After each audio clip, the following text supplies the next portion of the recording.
আসসালামু আলাইকুম সবাইকে। কেমন আছেন সবাই? আশা করি ভালো আছেন। আমিও আল্লাহর রহমতে ভালো আছি। চলে আসলাম আবারও ব্লগ ভিডিও নিয়ে আপনাদের মাঝে। আশা করি ভিডিওটা আপনাদের অনেক অনেক ভালো লাগবে। তো আজকে শিম ভর্তা করব। শিম ভর্তা করার জন্য আমি কুটে বেছে সুন্দর মতো এখানে শিম নিয়ে নিলাম, একটা টমেটো ফালি করে দিলাম 4 টুকরো করে, 3টা কাঁচামরিচ নিলাম। তো এখন এগুলো একটু ভালোভাবে ওয়াশ করে নিচ্ছি। তো এখানে ভালোভাবে ধুয়ে তারপর সিদ্ধ বসাবো। একটু ভালো মতো ধুয়ে নিচ্ছি পানি দিয়ে।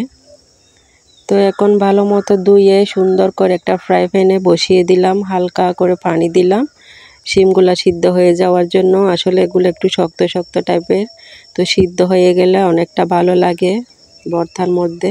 তো একটু ভালোভাবে সিদ্ধ করে নিচ্ছি আমি। দেখেন টমেটো দিছি, কাঁচামরিচ, শিম।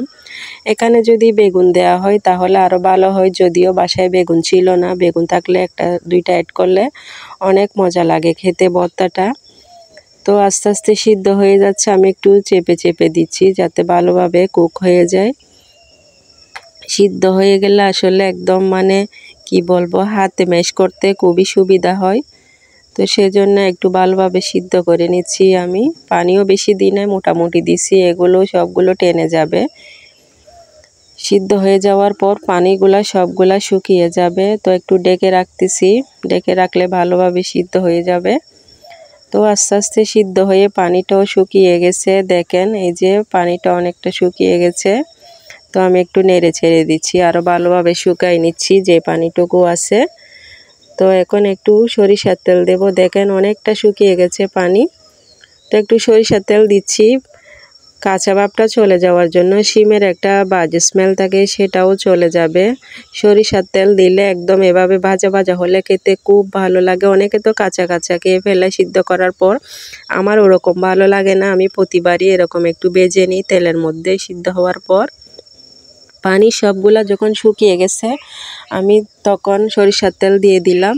তো সরিষার তেল দিয়ে ভালোভাবে নেড়ে চেড়ে একটু পুরা পুরা করে ভেজে নিব। এটার টেস্টটা অন্যরকম লাগে এভাবে ভর্তা করে খেলে।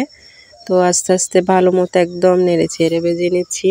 শিম ভর্তার মধ্যে বিভিন্ন কিছু অ্যাড করে যদি ভর্তা বানানো হয় খেতে অসম্ভব ভালো লাগে। শুধু শুধু শিম ভালো লাগে না। শিম ভর্তার মধ্যে টমেটো, এভাবে কাঁচামরিচ, তারপর বেগুন 2-1টা অ্যাড করতে পারলে খেতে অসম্ভব মজা লাগে। তো আমি চেষ্টা করি বাসার মধ্যে যতটুকু থাকে ততটুকু দিয়ে ভর্তাটা করার জন্য।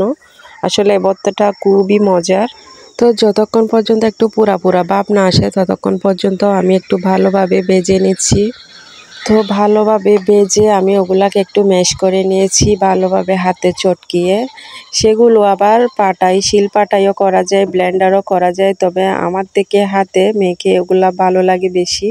তো আমি হাতে চটকিয়ে সুন্দর মতো ম্যাশ করে নিছি। এখন দেখে নিয়ে নিলাম এখানে শুকনা মরিচ, তারপর পেঁয়াজ, একটু করে লবণ, তারপর ধনিয়া পাতা বেশি করে। আসলে ভর্তার মধ্যে ধনিয়া পাতা দিলে খুবই ভালো লাগে, আমার থেকে অন্যরকম একটা ভালো লাগে। তো আমি এখন পেঁয়াজের সাথে মরিচ ভালোভাবে একটু মিশিয়ে নিব যাতে ঝালটা বের হয়। যদিও কাঁচা মরিচ দিয়েছি আমি শিম সিদ্ধ করার সময় একটু ভালো স্বাদ আসার জন্য। তারপর দিচ্ছি এখানে শুকনো মরিচ। ঝাল ঝাল খেতে এই ভর্তাটা খুবই ভালো লাগে। ভর্তা জিনিসটা ঝাল না হলে তেমন ভালো লাগে না। আমি তো একটু ঝাল প্রিয় মানুষ, তো ঝাল খেতে আমার ভীষণ ভালো লাগে। তো এখন সব কিছু একত্রে মিক্স করে নিচ্ছি। লবণ, এখানে ধনিয়া পাতা, পেঁয়াজ, মরিচ সব একটু কষলে কষলে মেখে নিচ্ছি। আসলে স্মেলটা খুবই ভালো আসতেছিল, ইচ্ছে করতেছে এখনই খেয়ে ফেলি, যদিও এখানে শিম দেয়া হয় নাই। তো একটু মেখে নিচ্ছি ভালোভাবে। ভর্তা কার কার পছন্দ কমেন্ট করে জানাবেন। আমার তো ভীষণ পছন্দের খাবার। ভর্তা হলে আমার আর কিছুই লাগে না।